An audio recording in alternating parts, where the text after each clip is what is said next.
मंगलाड़ं च सवेसिं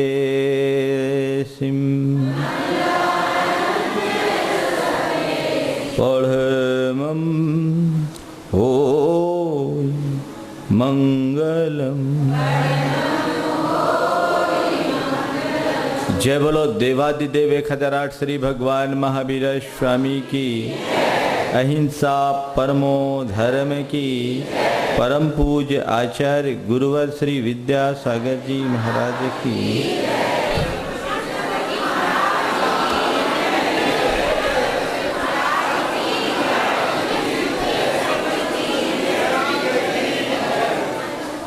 किसी दार्शनिक संत से किसी ने पूछा स्वर्ग कहाँ है?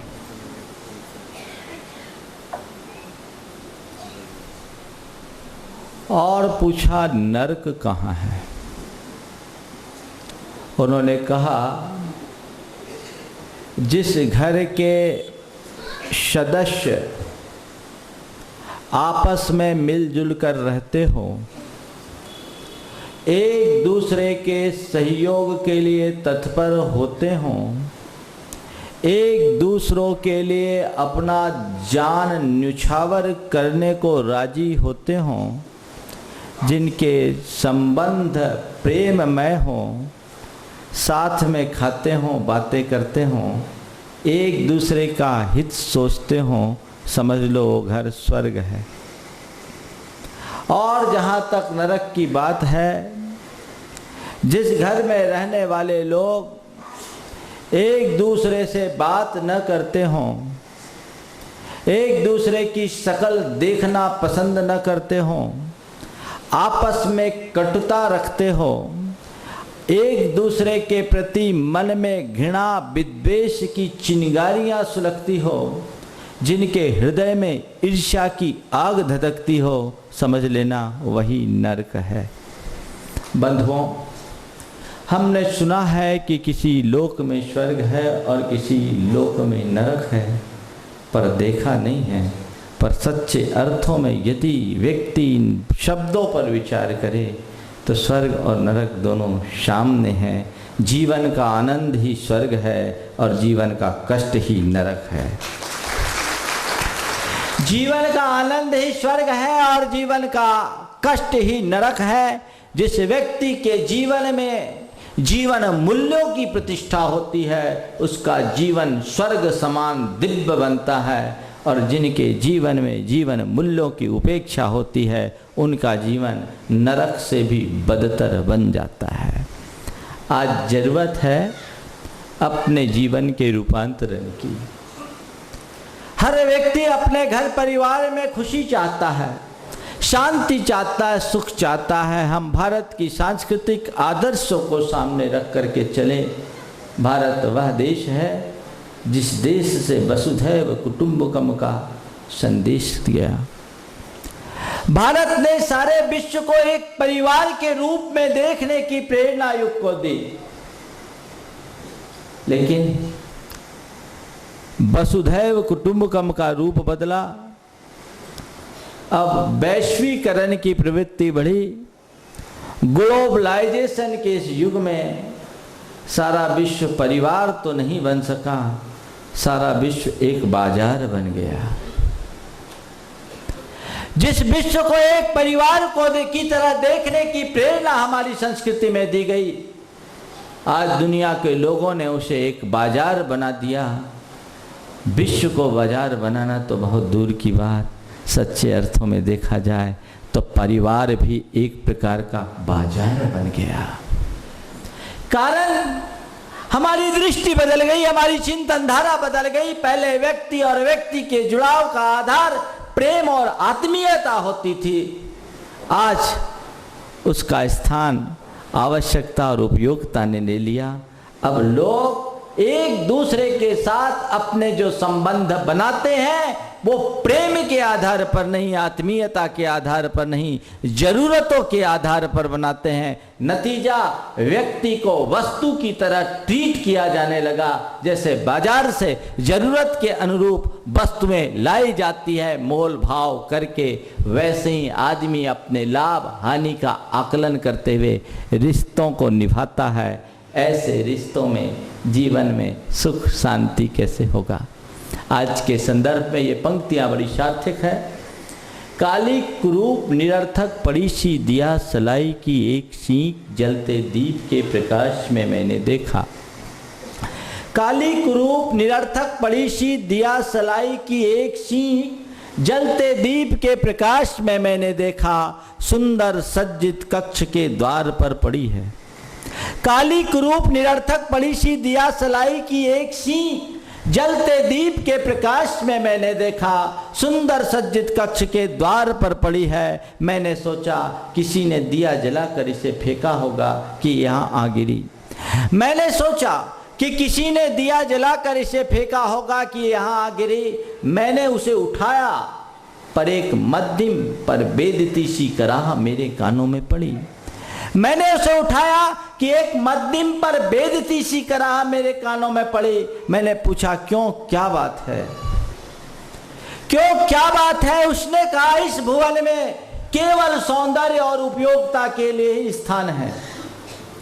इस भुवन में केवल सौंदर्य और उपयोगिता के लिए ही स्थान है। कभी मुझ में भी ये गुण थे तो मेरे लिए भी यहाँ स्थान था। कभी मुझ में भी ये गुण थे तो मेरे लिए भी यहाँ स्थान था। अब मेरा सौंदर्य और मेरी शक्ति मुझे घिस रगड़ कर अपहरण की जा चुकी है। अब मेरा सौंदर्य और मेरी शक्ति मुझे घिस रगड़ कर अपहरण की जा चुकी है। इसीलिए हर एक की उंगलियां मुझे दूर से दूर फेंक देने को मचमचाती है। जब मनुष्य हर संबंध को केवल उपयोगिता और आवश्यकता के स्तर पर देखना शुरू कर देता है तो व्यक्ति के जीवन की स्थिति एक माचिस की सलाई से बढ़कर के नहीं रह पाती। आज के मनुष्य को थम करके विचार करने की जरूरत है कि हम कहाँ जा रहे हैं, कहाँ है हमारा सांस्कृतिक आदर्श। जिस संस्कृति में सारे विश्व को एक परिवार की तरह देखने की बात की गई, वसुधैव कुटुंबकम की बात कही गई, कुटुंब तो नष्ट हो ही गए, परिवार भी बिखरने लगा। और यदि किसी परिस्थिति वश परिवार में लोग रह रहे हैं तो रह नहीं रहे हैं, एक दूसरे को ढो भर रहे हैं। आखिर कारण क्या है? हम थोड़ा समझे परिवार कैसा होता है। परिवार के विषय में जानना है तो रामायण के आदर्श को देखो। एक पुत्र अपने पिता के लिए क्या त्याग सकता है, यह पाठ हमें रामायण से मिलता है। एक भाई अपने भाई के प्रति कितना उत्सर्ग कर सकता है, यह पाठ हमें रामायण से मिलता है। और एक पत्नी अपने पति के लिए क्या कुछ समर्पित कर सकती है, यह सीख हमें रामायण से मिलती है। रामायण सब ने पढ़ा और सुना। थोड़ी देर के लिए हम सोचे कि श्री राम को राजगद्दी की जगह वनवास दिया गया। रामचंद्र जी ने कोई प्रतिकार किया, कोई प्रतिक्रिया की? चाहते तो रामचंद्र जी को पूर्ण अधिकार था राज्य का प्रथम पुत्र होने के कारण, जनता का समर्थन था और वो खुद भी शक्तिशाली थे, बलपूर्वक भी राज हथिया सकते थे, लेकिन ऐसा उन्होंने नहीं किया। काश ऐसा वो करते तो राम अयोध्या के राजा भले बन जाते, जन जन के नायक नहीं बन पाते, उन्हें अयोध्या की गद्दी में स्थान भले मिल जाता पर जनता के दिलों में स्थान नहीं बन पाता। उनने त्याग किया, उत्सर्ग किया, और वह भी मजबूरी में नहीं, प्रसन्नता पूर्वक, शिकायत से नहीं, अहोभाव से। उन्होंने एक ही बात कहा कि उसी पुत्र का जन्म लेना सार्थक है जिससे पिता की प्रतिष्ठा सुरक्षित रहे। वो पूत नहीं कपूत है जिसके पीछे पिता की प्रतिष्ठा पर आंच आए। इस आदर्श को जीते थे, उनने छोड़ दिया। भाई को राजगद्दी मिलनी है, अरे ठीक और अच्छा है, भरत को मिलेगा, भरत तो इसमें योग्य है। वो आगे बढ़ गए। वनवास रामचंद्र जी को दिया गया, लक्ष्मण जी को तो नहीं दिया गया। लेकिन एक भाई के पीछे दूसरे भाई ने अपना सर्वस्व त्यागा कि नहीं भैया, आप वन जाओगे और मैं अयोध्या में रहूं, मेरे लिए कतई संभव नहीं। जहां आप वहीं मैं, जहां आप वहीं मैं, जैसे आप वैसे ही मैं, जो आपकी स्थिति हो मेरी स्थिति। कितना बड़ा त्याग है। आज का कोई लक्ष्मण होता तो कहता चलो अच्छा हुआ एक हिस्सा गया, मामला खत्म। इधर भरत को राजगद्दी मिल रही, पर राजगद्दी में बैठने को राजी नहीं। दुनिया के लोग तो इस कोशिश में रहते हैं कि कैसे ही मुझे राजगद्दी मिले, सिंहासन मिले, कुर्सी मिले। और एक व्यक्ति है जिनको कुर्सी मिल रही है पर लेने को राजी नहीं। कितने बड़े त्याग का। भरत कहते हैं मेरे भाई को वनवास करना पड़े और मैं गद्दी संभालूं, ये मेरे जीवन में कतई नहीं हो सकता। धिक्कार है उस सत्ता और संप्रदा को जिसके पीछे मेरे भाई को विपत्ति का शिकार बनना पड़े। एक भाई वो था जो राजगद्दी मिलने के बाद भी अपने भाई की खातिर उसे स्वीकार करने को तैयार नहीं है। एक भाई वो है जो भाई की खातिर वन में जाने को आतुर है, और आज के भाई ऐसे भाई हैं जो अपने भाई को कोर्ट तक घसीट रहे हैं, भाई को क्या बाप तक को कोर्ट में घसीट रहे हैं, लड़ाई कर रहे हैं भाई, और भाई के पीछे खाई है। हमें विचारना है। श्री राम को सभी अपना आदर्श मानते हैं, रामायण को अपना सभी आदर्श मानते हैं, पर देखे कि रामायण का आदर्श तुम्हारे जीवन में किस भांति उभर रहा है। इधर सीता जी ने सहज रूप से वनवास स्वीकार लिया। ईमानदारी से बोलना, आज की किसी सीता के साथ ऐसी नौबत आती तो। रामायण में लिखा, रामचंद्र जी ने सीता को बहुत समझाया कि तुम मत जाओ, तुम्हारे पांव बहुत कोमल है, तुम अपने कोमल कोमल पांवों से जंगलों के कंटकाकीर्ण मार्ग पर कैसे चलोगी, तुम यहां रहो, 14 वर्ष की बात है, मैं लौट कर आ जाऊंगा। सीता ने कहा नहीं प्रभु, आप जैसे स्थिति में रहो मैं आपके साथ रहूंगी, आपके दर्शन मात्र से मेरे सारे दुख दूर हो जाएंगे। और जानते हैं सीता ने क्या कहा? जब उनसे कहा गया कि तुम अपने कोमल पांवों से जंगलों के कंटकाकीर्ण मार्ग पर कैसे चलोगी, तो सीता ने कहा अग्रतस्ते गमिष्यामि मृदनन्तिन कंटकान। स्वामीन, आप मेरी फिक्र मत करो, मैं अपने कोमल पांवों से आपके आगे आगे चलकर, मैं आपके आगे आगे चलकर अपने कोमल पांवों से कंटकों को कोमल बनाती हुई चलूंगी। क्या आदर्श था।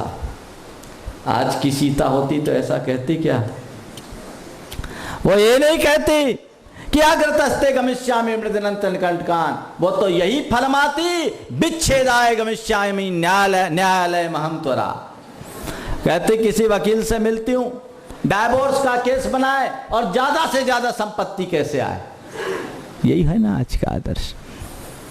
एक बार मैंने रामायण पर प्रवचन किया, कुछ महिलाएं मेरे पास बैठी, मैंने प्रबुद्ध महिलाएं थी, मैंने उनसे ऐसी ही चर्चा में पूछा कि ये बताओ, यदि सीता की जगह आप होती तो क्या करती? आप सबसे भी पूछ सकता हूं, जवाब मिलेगा क्या? हाँ, क्या मिलेगा बोलो? कितनी है जो वनवास के लिए तैयार होती? बताओ, एक आध हाथ उठाओ। एक भी नहीं है, एक उठ रहा है, लेकिन किस भाव से? 1 2 3 उठ रहा है। संयोग से मैंने जब उनसे पूछा कि आप होती तो क्या करती, उनने कहा मैं भी वनवास जाती। उन्होंने कहा मैं भी वनवास जाती। मुझे बड़ा आश्चर्य हुआ और मैंने कहा क्या आप सीता के चरित्र से इस कदर प्रभावित हो गई? जब उनने कहा कि मैं भी वनवास जाती, मुझे बड़ा आश्चर्य हुआ। मैंने कहा क्या सीता के चरित्र से आप इस कदर प्रभावित हो गई? उनने कहा महाराज छोड़ो चरित्र मरित्र को, 3 सासुओं के अंडर में रहने से अच्छा पति के साथ अकेले जंगल में रहना।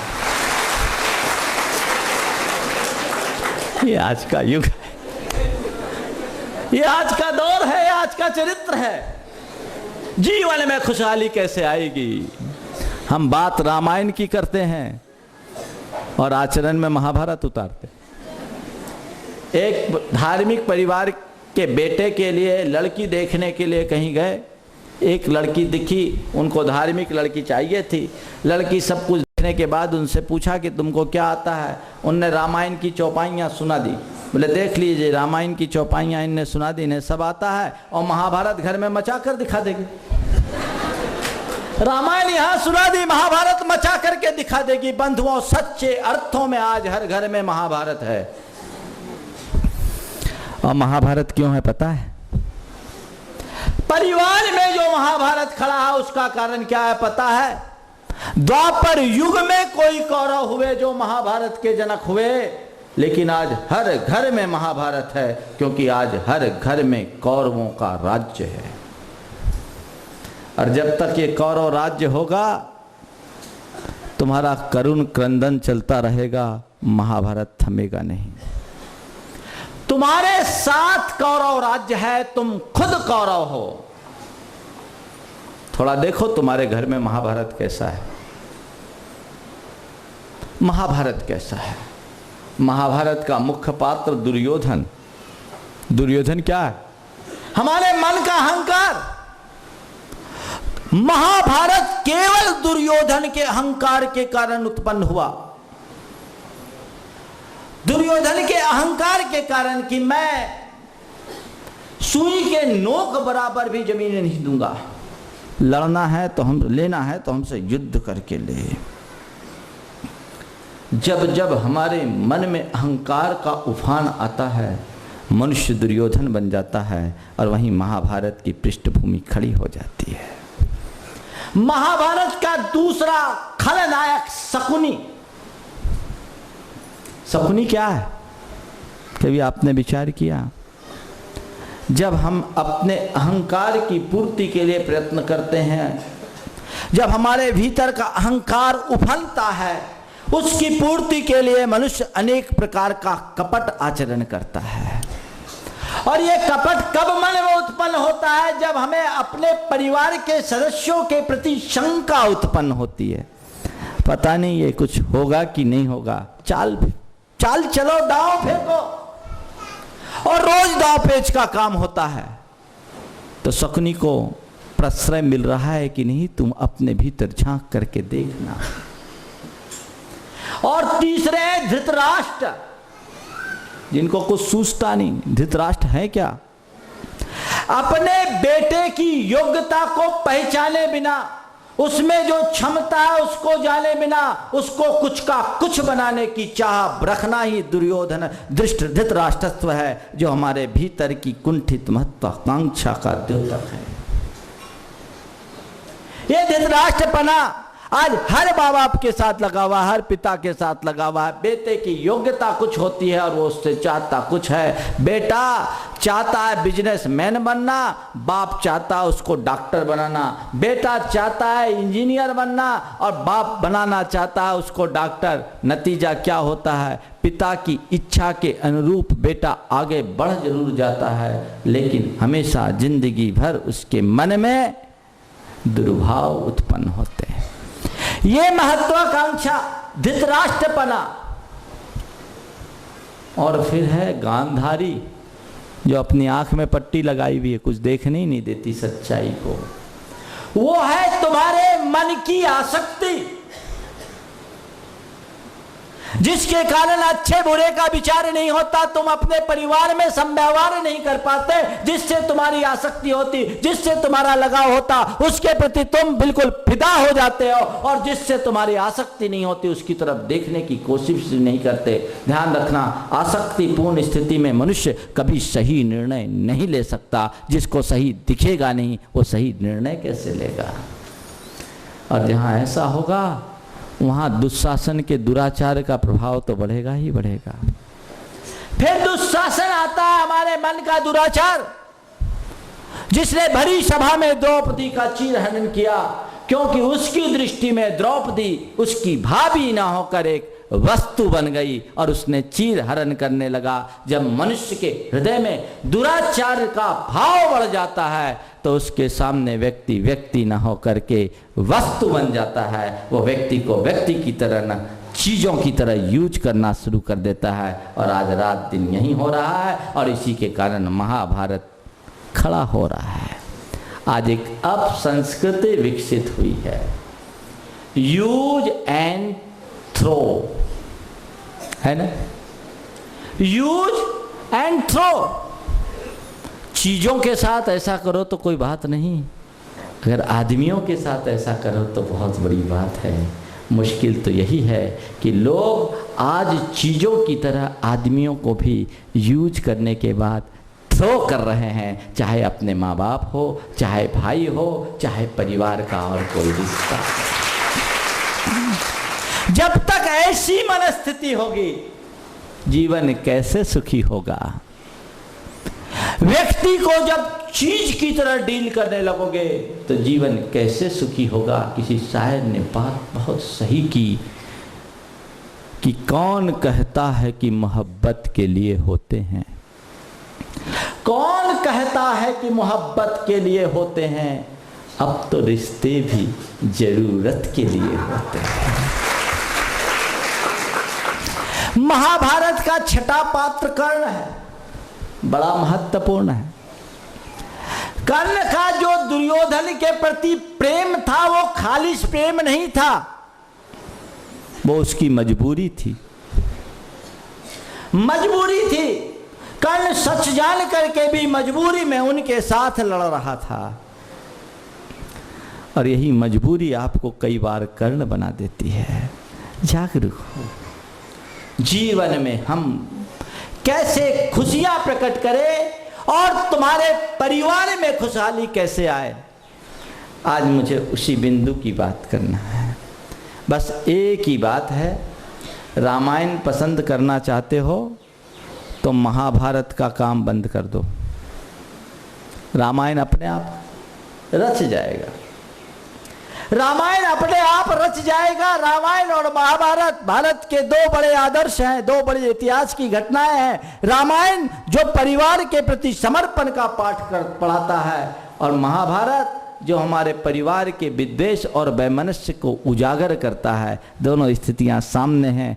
आज लोग बातें रामायण की करते हैं, काम महाभारत का करते हैं, इसलिए जीवन में कभी सुख शांति नहीं मिलती। सुख शांति चाहिए तो क्या करें? परिवार के प्रति हम कुछ विशेष बातों का ध्यान रखें। परिवार में अनेक सदस्य हैं, माता पिता हैं, पति पत्नी हैं, भाई बहन हैं, पुत्र हैं, पुत्रियां हैं, और देवरानी जेठानी, और क्या। महाराज आज के परिवार में ये सब नहीं है। पहले परिवार होता था, अब परिवार खत्म। परिवार में माँ बाप मियाँ बीवी बच्चे होते थे, अब तो माँ बाप के लिए भी जगह ख़त्म होते जा रही है, केवल मियाँ बीवी और बच्चे तक सीमित रह गए। हो सकता है आने वाले दिनों में बच्चे भी होना बंद हो जाए। समय बदल रहा है, सोच बदल रही है। आप जिनके बीच रह रहे हो उनके साथ यदि आपका वर्तन अनुकूल है, आपका व्यवहार अच्छा है, तो आपका परिवार अच्छा होगा। और एक परिवार के लिए जो मूलभूत भावनाएं उनको आत्मसात करके चलोगे तो आपका परिवार खुशहाल होगा। और यदि मूलभूत भावनाओं की उपेक्षा कर बैठोगे तो जीवन में कभी भी खुशहाली हाथ नहीं लग सकेगी। क्या होना चाहिए एक अच्छे परिवार के लिए? कुछ बिंदु आपको मैं देना चाहूंगा। एक अच्छा परिवार तभी कहला सकेगा जब परिवार के सदस्यों के मध्य एक दूसरे के प्रति प्रेम हो, विश्वास हो। प्रेम हो, विश्वास हो। प्रेम आपका परिवार के सदस्यों के प्रति है क्या? विचार करना। प्रेम परिवार की खुशहाली की मूल भित्ति, जो उसका अंतरंग तत्व। बिना प्रेम और आत्मीयता के कोई संबंध नहीं बनते। बंधु एक बात ध्यान रखना, परिवार और व्यापार दो अलग अलग चीजें हैं। परिवार भावना से चलता है और व्यापार बुद्धि से। परिवार भावना से चलता है और व्यापार बुद्धि से।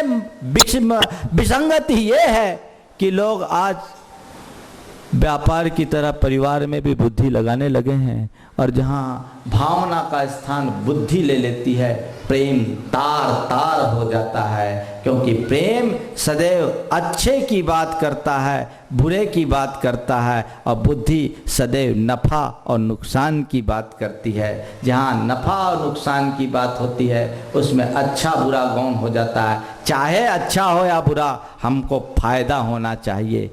केवल अपने फायदे की बात सोचना नफ़ा है और अपने नुकसान की बात सोचना नुकसान है। लेकिन अपने साथ सबके फायदे की बात सोचना अच्छाई है और सबके नुकसान की बात देखना बुराई है। व्यक्तिगत फायदे और नुकसान को न देखकर सामूहिक लाभ और नुकसान को देखना चाहिए। ये आदर्श हमारे परिवार का है और इसी के आधार पर प्रेम पनपता है। सच्चे अर्थों में तुम देखो, तुम्हारे मन में अपने परिवार के प्रति कितना प्रेम है। क्या तुम्हें अपने माँ बाप से प्रेम है? पहला प्रश्न। क्या तुम्हें अपने माँ बाप से प्रेम है?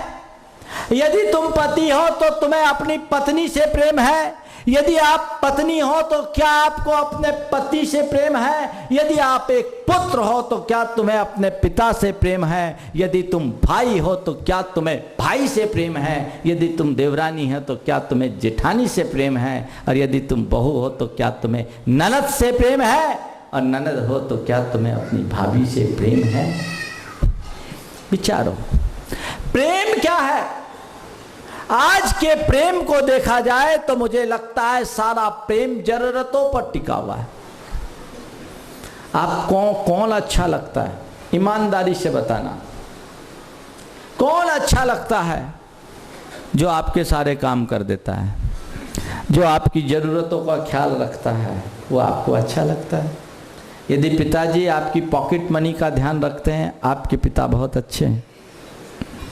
हाँ, तुम्हारे ज़रूरत के अनुरूप तुम्हें साधन उपलब्ध करा देते हैं, तुम्हारे पापा बहुत अच्छे हैं। अभी 3 रोज पहले एक बच्चा मेरे पास आया, बोले महाराज मेरे पापा बहुत अच्छे हैं, उनने हमको 30,000 का मोबाइल दिला दिया।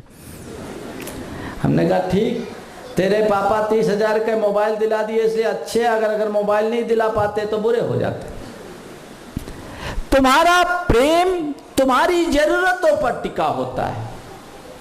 अगर पिता अपने बेटे की इच्छा के अनुरूप उसको अच्छे कपड़े दिलाता है, अच्छी फैसिलिटीज देता है, अच्छे पॉकेट मनी देता है, बेटा खुश, मेरे पापा बहुत अच्छे हैं।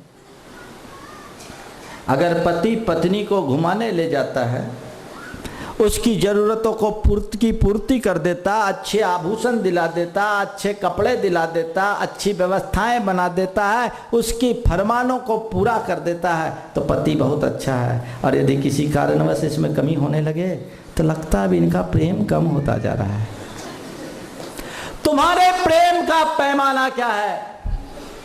पत्नी तुम्हारे मन माफिक खाना बना करके खिला रही है, तुम्हारे सब प्रकार की समस्याओं का समाधान कर रही है, तुम्हारी जरूरतों को पूरा कर रही है। तुम्हारी पत्नी अच्छी, लेकिन किसी दिन उसके द्वारा कोई चूक हो जाए तो उसी दिन से पत्नी खराब। कल तक का जो व्यवहार था उस व्यवहार में कुछ कमी, चीज खराब। मैं कहता हूं आपका प्रेम प्रेम नहीं है, एक प्रकार की सौदेबाजी। सौदेबाजी है, उसके अनुकूल काम हुआ तो सब ठीक और उसके प्रतिकूल काम हुआ तो सब गलत, अच्छा भी बुरा दिखने लगता है। ऐसी स्थिति में कहां से शांति आएगी? नहीं, ऐसा मत कीजिए। प्रेम प्रेम बहुत उत्कृष्ट तत्व है। प्रेम में तुम्हारे साथ कुछ तुम्हारी पूर्ति हो ना हो ये नहीं देखा जाता, तुम्हारा काम बने ना बने ये नहीं देखा जाता। प्रेम तो बस प्रेम होता है, वो एक भावनात्मक लगाव होता है। अगर मेरे लिए अनुकूल कर रहा है तो अच्छा है ही, कदाचित अनुकूल नहीं कर पाया तो भी अच्छा है, क्योंकि वो अच्छा है। जिसके प्रति हमारे अंतरंग में आंतरिक आत्मीयता होती है, उसकी कमियां भी हमें अच्छी दिखने लगती है, और जिसके प्रति आत्मीयता में कमी होती है उसकी अच्छाई में भी बुराई दिखती है। रोज का अनुभव होता है कि नहीं होता? विचार करो, तुम जिनके बीच रह रहे हो उनके साथ तुम्हारा प्रेम है कि नहीं है? समझ में नहीं आता। एक माँ अपने बेटे से प्रेम करती है, और प्रेम में गड़बड़ी कहाँ से होती सो देखो। बेटा जब तक बड़ा होता है माँ की बात मानता है, माँ का ध्यान रखता है, मेरा बेटा बहुत अच्छा है। अब बेटे की जब शादी हो जाती है और बेटा अपनी पत्नी के साथ जुड़ने लगता है तो माँ को शंका होने लगती है, कहीं मेरा बेटा अपनी बीवी में ना झुक जाए। अब उसका व्यवहार बदल जाता है और अब उसकी हर बात को वॉच करना शुरू कर देती है। माँ का व्यवहार बदलता है, बच्चा भी इस चीज़ को रीड करता है, और रीड करने से धीरे धीरे बच्चा का भी व्यवहार बदल जाता है। दोनों के मध्य प्रेम की जगह दुराव अपना स्थान बना लेता है, और जहाँ दुराव होता है वहाँ टकराव तो सदैव पैदा हो जाता है, और जहाँ दुराव और टकराव हो वहाँ फिर शांति और प्रसन्नता आखिर कैसे टिकेगी? विचार करो। अरे ठीक है, तुम माँ हो, तुमने अपने बच्चे को जन्म दिया, बड़ा लिखा करके बड़ा किया, तुम्हारा उस पर प्रेम होना चाहिए, पर वो प्रेम का मतलब ये नहीं है कि वो सदैव तुम्हारे हिसाब से चले। वो अपने हिसाब से चलता है, चलने दो। तुम तो केवल ये सोचो कि मैं एक ऐसे बेटे की माँ हूँ जो एक अच्छा इंसान बना है, आगे बढ़ा है, मेरा ख्याल रखता है। अभी तक वो अच्छा बेटा था, अब अच्छा पति बन रहा है, और कल अच्छा पिता बनेगा, जीवन धन्य हो जाएगा। माँ की गलती ये होती। और एक बेटा जब अपनी बीवी से जुड़ जाता है तो माँ को ही भूल जाता है कि हमको किसी ने जन्म दिया। ये उस बेटे की गलती है। बंधुओं, प्रेम होना चाहिए, निखालिस प्रेम। अब प्रेम कब टिकेगा? जब आपके मन में परिवार के सदस्यों के प्रति विश्वास हो, शंका ना हो, नंबर 1। शंका ना हो, नंबर 1। नंबर 2, आप अपने परिवार के सदस्यों के प्रति टीका टिप्पणी ना करें। नंबर 3, गलतफहमी के शिकार ना हो। नंबर 4, ज़्यादा आलोचना न कर, उनको प्रोत्साहन दे, प्रेरणा दे। जब आपके मन में शंका हो जाती है किसी के प्रति, वहाँ प्रेम नहीं टिकता। चाहे आपका बेटा हो, चाहे आपके पिता हो, चाहे आपकी पत्नी हो, चाहे आपका भाई हो, कोई भी हो, जिसके प्रति आपके मन में शंका उत्पन्न हो गई, क्या उसके प्रति प्रेम रहता है? प्रेम नहीं रहता। थोड़ा सोच रहे मेरा पति आया, लेट आया, क्यों, क्या बात हो गई, उल्टा ही सोचते। और ये नहीं सोचते कि दुकान गया है, कुछ ज़्यादा काम हो गया होगा इसलिए विलम्ब से आया, कोई ज़रूरी बात हो गई होगी तो विलम्ब से आया। पत्नी यदि घर से बाहर गई है तो दिमाग में यही आता है कि क्यों वो बाहर गई, इतनी देर से क्यों आई, सामने वाले से बात कर लिया तो किस लिए कर लिया। उल्टी बातें दिमाग में ज्यादा आती है, और जहां इस तरह की शंका आती है अविश्वास उत्पन्न होता है, और जहां अविश्वास उत्पन्न होता है वहां प्रेम खंडित हो जाता है। इसलिए परिवार के सदस्यों पर विश्वास रखो, अपने बच्चों पर विश्वास रखो, भरोसा रखो। यदि आप विश्वास और भरोसा रख करके चलोगे तो आप महसूस कर सकते हो कि कितना बड़ा असर पड़ता है। एक पिता अपने बेटे पर बहुत विश्वास रखता था और उसको पूर्ण आजादी भी दे रखी थी। एक दिन और बेटा भी अपने पिता का बहुत बहुमान किया करता था। एक रोज बेटा अपने मित्रों के कहने से नाइट शो पिक्चर देखने के लिए गया।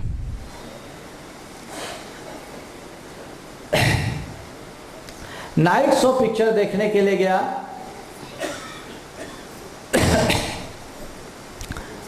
हाँ, नाइट शो पिक्चर देखने के लिए गया और पिता ने उसको अनुमति दे दी।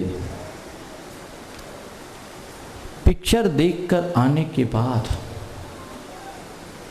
बेटे ने रात के 12:30 बजे अपने पिता का दरवाजा खटखटाया।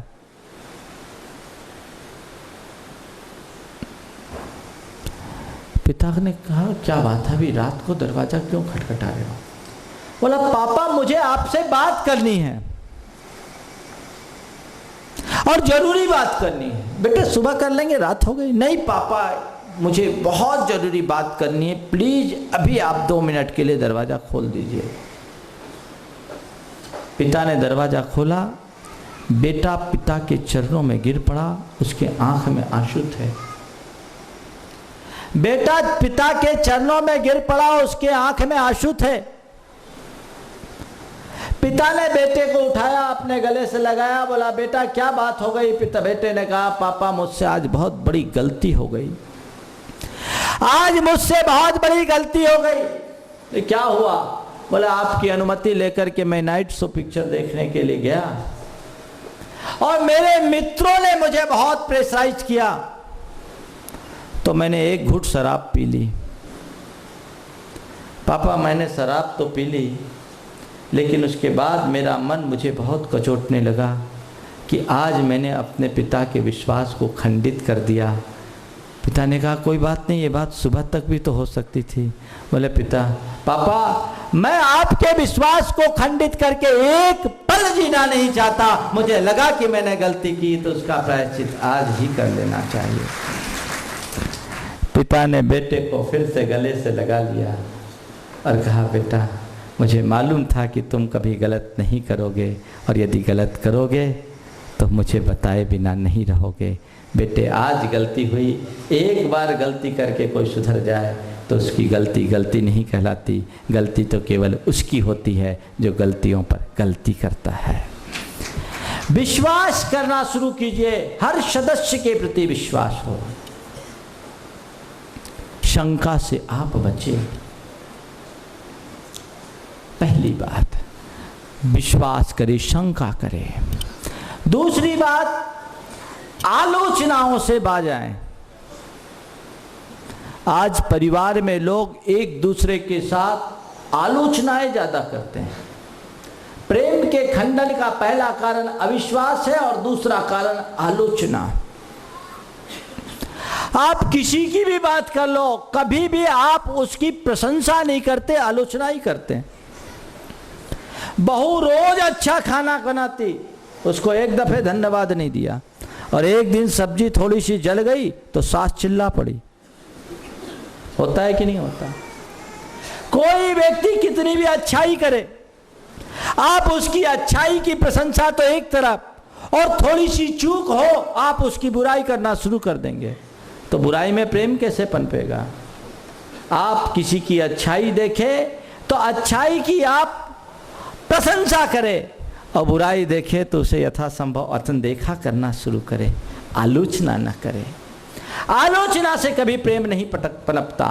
मैं एक ऐसे व्यक्ति को जानता हूं जिनका बेटा बहुत अच्छा था, बेटा बहुत अच्छा था और समाज में लोग उसको बहुत चाहते थे, बड़ी स्ट्रांग लाइकिंग थी, लेकिन उसका पिता सदैव उससे असंतुष्ट रहता। एक दिन उसके पिता ने मुझसे कहा कि महाराज श्री, मैं तो सोचता था कि अब मेरा बेटा बड़ा हो गया, जिम्मेदारियां संभाल लेगा, तो मैं अब विशेष रूप से आप सबकी सेवा में लगूंगा, धर्म ध्यान करूंगा, लेकिन मेरा बेटा तो बिल्कुल नालायक लगता है, उसमें कोई काबिलियत ही नहीं दिखती, वो कुछ कर ही नहीं सकता, वो कुछ कर ही नहीं सकता, मुझे नहीं दिखता कि वो कुछ कर पाएगा। मैंने उसकी बात सुनी, बेटे को मैं जानता था, मुझे लगा कि जरूर बाप में कोई ना कोई चूक है। बाद में मैंने बेटे को बुलाया और बेटे से पूछा, क्या बात है, तुम्हारे पापा तुमसे खुश क्यों नहीं रहते, तुम पापा से खुश हो? उसने कहा, महाराज न मैं पापा से खुश हूं, न पापा मुझसे खुश है।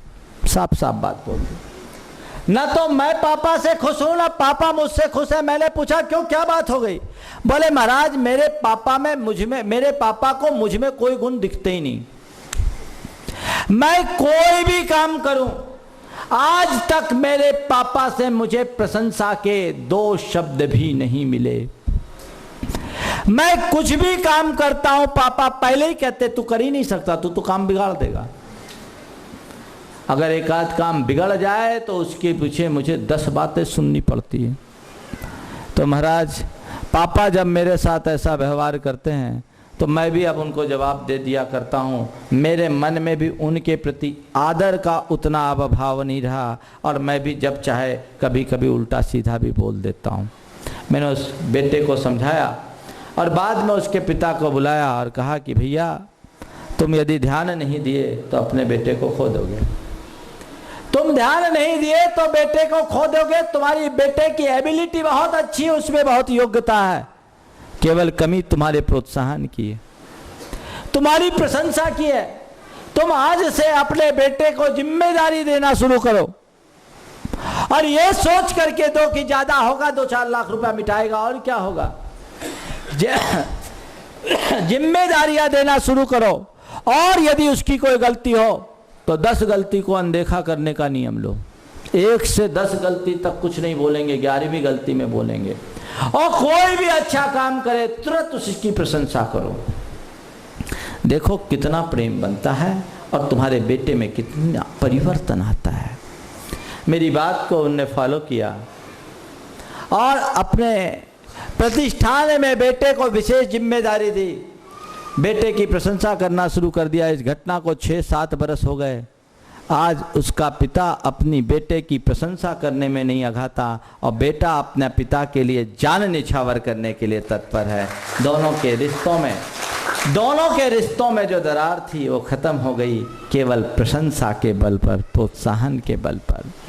हर मनुष्य प्रशंसा चाहता है, हर मनुष्य प्रशंसा चाहता है, उसको थोड़ी सी प्रशंसा मिल जाए, प्रेम अपने आप पनप जाए। एक युवक अपने परिवार का 20 साल से पालन कर रहा था, सारा भार खुद उठाता था। पिताजी की असमय में मृत्यु हो गई, व्यापार उसने संभाला, बहनों की शादी उसने की, भाइयों को उसने स्टैंड किया और खुद स्टैंड हुआ, घर बनाया, मकान बनाया, परिवार के एक एक सुख दुख की वो सदैव चिंता करता था और सारी व्यवस्थाएं रखता था। एक रोज उसके पिता के मित्र ने उससे कहा कि बेटा तुम बहुत अच्छे हो, बेटे तुम बहुत अच्छे हो, तुम्हारे भीतर मुझे अपने दोस्त की छवि नजर आती है। सच में तुम जितना बड़ा काम किए, अच्छा बेटा भी ऐसा नहीं कर सकता।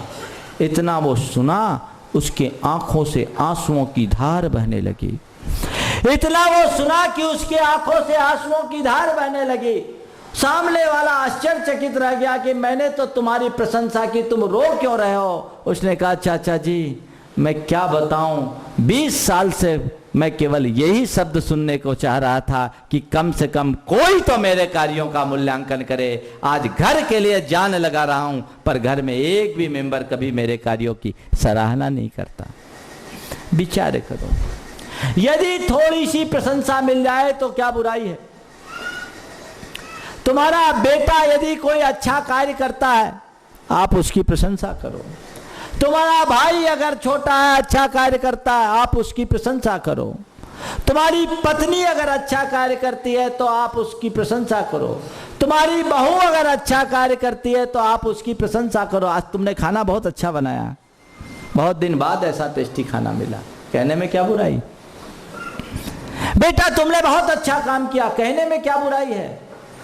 अगर 4 शब्द प्रशंसा के आप किसी के प्रति प्रकट कर देते हैं तो जिंदगी भर के लिए उसे आप अपना दास बना सकते हैं। ध्यान रखना, मनुष्य की बात तो जाने दो, एक कुत्ता भी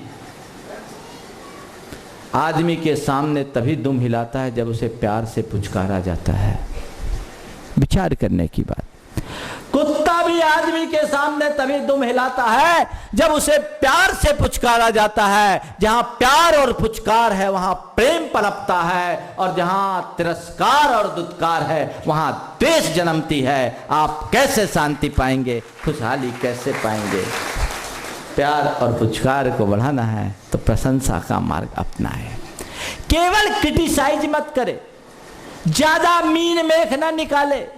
क्रिटिसाइज अच्छी बात नहीं। महाराज किसी को गलतियों पर टीका टिप्पणी नहीं करेंगे तो फिर क्या गलतियां नहीं सुधरेगी? सुधरेगी कैसे? ध्यान रखना, टीका टिप्पणी करने से और ज्यादा नहीं सुधरेगी। किसी की गलती को देखकर अनदेखा कर देना, उसकी गलतियों को सुधरने का मौका देना है, और किसी की गलती पर जरूरत से ज्यादा टीका टिप्पणी करना, उसे दूसरी गलती के लिए बाध्य कर देना है। तुम क्या चाहते हो? ज्यादा टीका टिप्पणी मत करो। 10 गलती पर एक बार टोको, एक गलती पर 10 बार मत टोको, तब तुम्हारा महत्व भी रहेगा। जो एक गलती पर 10 बार टोकते कहते ये तो चिल्लाते ही रहते हैं, और जो यदा कदा बोलते हैं उनकी बात का मान होता है। मैं बड़े बुजुर्गों से कहना चाहता हूं, जो हर बात पर अपना रुआब झाड़ना चाहते हैं, चाहे वो पिता हो या सास, ज्यादा ऐसा मत करो। हमारे आचार्य महाराज की बड़ी विशेषता है। आचार्य महाराज के विषय में ये बात प्रसिद्ध है कि वो बहुत कम बोलते हैं, बहुत कम निर्देश देते हैं। अगर किसी को आदेश मिल गया तो हम लोग अहोभाग्य समझते हैं, और जो बोलते हैं उसमें रत्ती भर कम नहीं करते। जब तक उस निर्देश का हम पालन न करें तब तक दूसरा निर्देश नहीं मिलता, और उनके द्वारा निर्देश नहीं मिलना ही हम लोगों के लिए बहुत बड़ा दंड है। उनकी विशेषता, गुरुदेव कभी किसी की गलती देख ले कुछ नहीं बोलेंगे। किसी की भी गलती देखते हैं, देखकर अनदेखा कर देंगे, उस समय कुछ नहीं बोलेंगे। हम लोगों में तो हड़कंप मच जाता है कि गुरुदेव ने देख लिया, लेकिन कभी कोई बड़ी गलती हो जाए एक साथ पूरी फाइल खोल देंगे, और सामने वाले को उसका एहसास करने के अलावा कुछ नहीं बचता। मैं आपसे इतना ही कहना चाहता हूँ, आप अपना महत्व और प्रासंगिकता बनाए रखना चाहते हो तो गलतियों को अनदेखा करें, बड़ी गलतियों में ही टोकें, और टोकने का तरीका भी अपनाएं। मैं आपसे कहता हूँ, आपके हाथ में घड़ी बंधी है, हर सेकेंड में आपके सेकेंड का कांटा टिक टिक टिक टिक टिक टिक टिक कर रहा है। आपका ध्यान जाता है क्या? और कहीं पेंडुलम वाली घड़ी हो और 1 घंटा पूरा हो, टंकार हो, तो पूरी सभा का ध्यान उस पर चला जाए तो क्या होता है? संत कहते हैं टिक टिकाना बंद करो, जरूरत पड़े तो सीधे टंकार करो, मामला अपने आप सुलझ जाएगा। टिक टिकाओगे तो तुम्हारा कोई मूल्य नहीं। फिर दूसरी बात, यदि किसी के टिप्पणी भी करनी है तो सलीके से करो, क्रिटिसाइज मत करो, क्रिटिगाइड करो। मतलब क्रिटिसाइज और क्रिटिगाइड में अंतर जानते हो? क्रिटिसाइज यानी सीधे आलोचना करना, और क्रिटिगाइड करने का अपना एक तरीका है। आप भोजन करते हो ना, भोजन शुरुआत किससे करते हो? मीठा से कि चटनी से? हाँ, किससे करते हो? चटनी से तो नहीं करते हैं। ध्यान रखना, मीठे से भोजन की शुरुआत करके बीच में चटनी खाना क्रिटिगाइड है, और सीधे चटनी से मुंह को खट्टा कर लेना क्रिटिसाइज है। क्या करो आप? क्या करो? किसी के लिए अगर उसकी कोई कमजोरी है और उसको आप सुधारना चाहते हैं, प्रेम से एकांत में बुलाओ और उससे पहले कहो कि तुम ये काम बहुत अच्छा करते हो और तुमने बहुत बढ़िया ढंग से काम किया, बिल्कुल अच्छा किया, लेकिन जब मैं भी ये काम करता था मुझसे भी ऐसी चूक हो जाती थी, मैंने यहाँ गलतियाँ की, उसका मुझे नुकसान भोगना पड़ा, तुम थोड़ा इसको ध्यान रख लो, इसको सुधार लो तो गलती ठीक हो जाएगी। क्या है? गाइड कर रहे आप। ये समालोचना है और वो आलोचना है। आलोचना ऐसी मत करो कि किसी का उत्साह मंद हो जाए और आत्मीयता नष्ट हो जाए। आलोचना ऐसी करो कि व्यक्ति को अपनी गलतियों का एहसास भी हो जाए और अंदर का उल्लास भी प्रकट हो जाए, जीवन धन्य हो जाए। आप सदैव ऐसी आलोचना करो। इसलिए अधिक आलोचना मत करो, ज्यादा टीका टिप्पणी नहीं करो। जो सास रोज अपनी बहू को गालियां देती है, वो बहू भी सास बनेगी तो अपनी बहू को गालियां ही सुनाएगी। जो पिता अपने बेटे के प्रति ज्यादा सख्ती रखता है, वो एक सख्त पिता को तैयार करता है, क्योंकि उसका बेटा भी अपने